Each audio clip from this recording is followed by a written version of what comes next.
প্রতিবাদ সভায় হাঁটলেন, তার জন্য অসংখ্য ধন্যবাদ। আপনারা জানেন যে ইতিমধ্যেই দলীয় প্রোগ্রাম প্রতি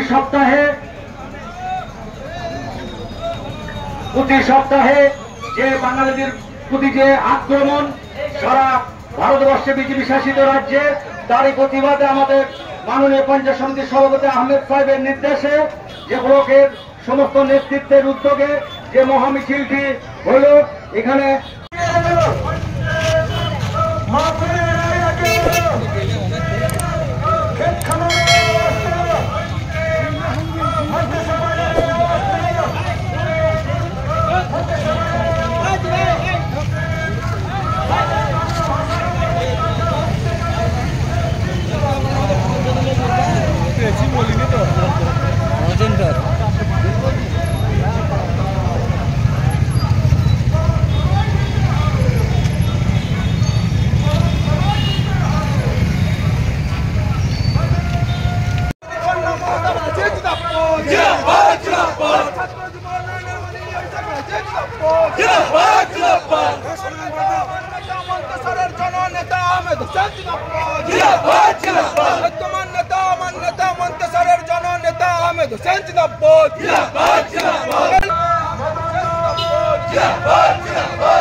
লড়াই করে রাখবো তা, লড়াই করে পাইছি তা,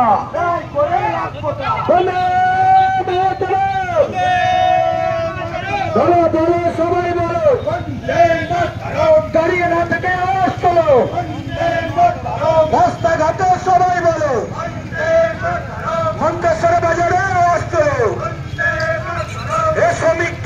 আপনাদের দাবি কি ছিল?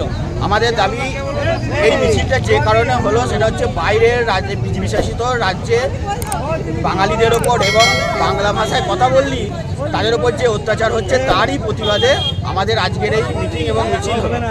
এই মিছিলে কে কে ছিলেন? এই মিছিলে মন্তেশ্বর ব্লকের 13টা অঞ্চলের প্রধান, উপপ্রধান, অঞ্চল সভাপতি, পঞ্চায়েত সমিতির সকল কর্মাধ্যক্ষ, শাখা সংগঠনের নেতানেত্রীরা এবং বুথের প্রত্যেকটি বুথে তৃণমূল কংগ্রেসের কর্মীরা উপস্থিত। মিছিলটা কোথা থেকে শুরু হয়ে কোথায় শেষ? মিছিলটা মন্তেশ্বর কামারশাল থেকে শুরু হয়ে মন্তেশ্বর বাস স্ট্যান্ডে শেষ হয়েছে। বাস স্ট্যান্ডে এসে কি হলো? বাস স্ট্যান্ডে এসে একটি পথসভা অনুষ্ঠিত হলো। এই আপনাদের যে দাবি, এই দাবি না মিললে আপনারা কি করতে চাইছেন? আমাদের তো সর্বভারতীয় তৃণমূল কংগ্রেসের নির্দেশই আছে যে আগামী ডিসেম্বর পর্যন্ত এই মিছিল চলবে যতদিন না এই অত্যাচার বন্ধ হচ্ছে। কোন সরকারের বিরুদ্ধে এটা করলেন? বিজেপি সরকারের বিরুদ্ধে। বিজেপি সরকারই তো করছে এই অত্যাচারটা, বিজেপি শাসিত রাজ্যই তো হচ্ছে, বাঙালিদের ওপর অত্যাচার হচ্ছে এবং বাঙালি পরিযায়ী শ্রমিকদের যারা বাংলা ভাষায় কথা বলছে তাদেরকে বাংলাদেশি তকমা দিয়ে দেওয়া হচ্ছে। এই জন্যই আমাদের এই মিছিল, তারই প্রতিবাদে। এটা কি বিধানসভা নির্বাচনকে সামনে রেখে হচ্ছে? হ্যাঁ, অবশ্যই। সামনে 2026-এর বিধানসভা নির্বাচন, বাঙালি অত্যাচার মুখ বুঝে সহ্য করবে না, তারা এই অত্যাচারের জবাব ব্যালট বাক্সে দেবে। এটা কি আপনাদের দাবি থাকবে নির্বাচনের? নির্বাচন অবশ্যই দাবি থাকবে। পশ্চিমবঙ্গের মানুষের উপর সবসময় অত্যাচার চলছে, কারণ 100 দিনের কাজ বন্ধ করে দিয়েছে, আবাস যোজনা টাকা বন্ধ করে দিয়েছে, বাঙালি মানেই তার উপরে অত্যাচার বিজেপি সরকার শুরু করে দিয়েছে। আপনার নাম পরিচয়? নাম কুমারজিৎ পান, সভাপতি মন্তেশ্বর ব্লক তৃণমূল কংগ্রেস। আপনারা দেখছেন 24 ঘন্টা ইন্ডিয়া টিভি, সর্বদা সবার পাশে, সবার মাঝে। আজ এ পর্যন্ত। সঙ্গে রাখুন 24 ঘন্টা ইন্ডিয়া টিভি। দেখতে থাকুন সব জেলার সব খবর সবার আগে 24 ঘন্টা ইন্ডিয়া টিভির পর্দায়। নমস্কার।